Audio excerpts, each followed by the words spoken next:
We got a report of investigation on this family from the school. They called and said that the little girl had a bruise that she said she got from her family. So we're here to check it out.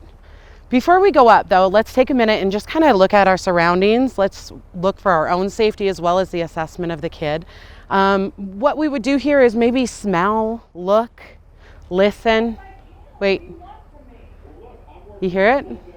There's some muffling coming from the house. Muffled yelling. So those are the kind of things we're looking for. We're going to go ahead and walk up and just see what else we can see.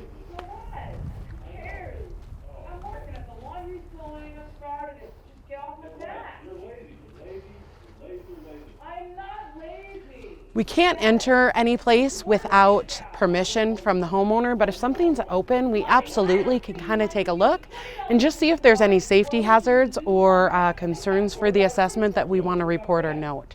So I'm going to take a look just inside here for a minute.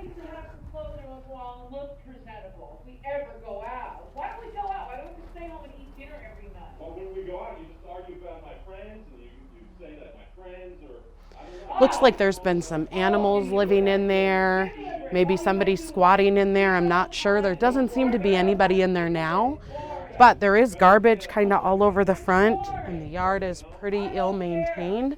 So let's go ahead and knock on the door. But before we do that, what we're going to do is we're going to make sure that when we knock on the door, we're not going to stand directly in front of the door.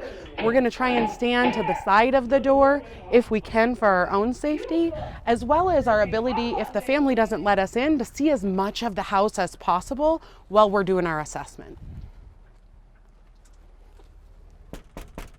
So since we've been invited in, we're going to go ahead and step in. But as we do that, make sure you look around and see if there's any hazards for our safety as well as for the assessment of the child.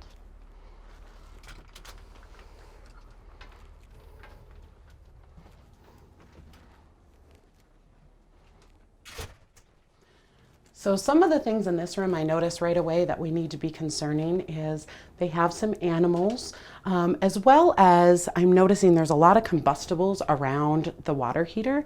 That's a safety concern that we might have to address. Let's keep walking inside and see what else we see. As we enter the kitchen, there's a really strong odor of alcohol and tobacco. I noticed that the family is smokers. They've left some food out that's starting to mold on the table. We have access to pharmaceuticals here within the reach of a child. As we continue around the room, we see that there is a lot of alcohol present, some additional tobacco products, more concerning pharmaceuticals available for the children to reach, and then also some cleaning supplies that are very dangerous that are left out and accessible. Caps are open and they're low and able for children to get into. Let's keep going in.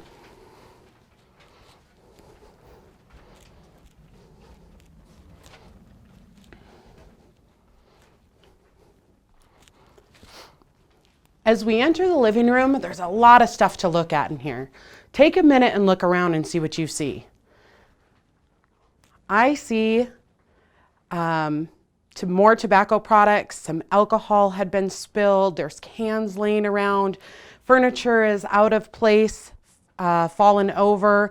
There's a lot of clutter around. I'm not sure if they use this heater for heat, but there's a lot of combustibles around there.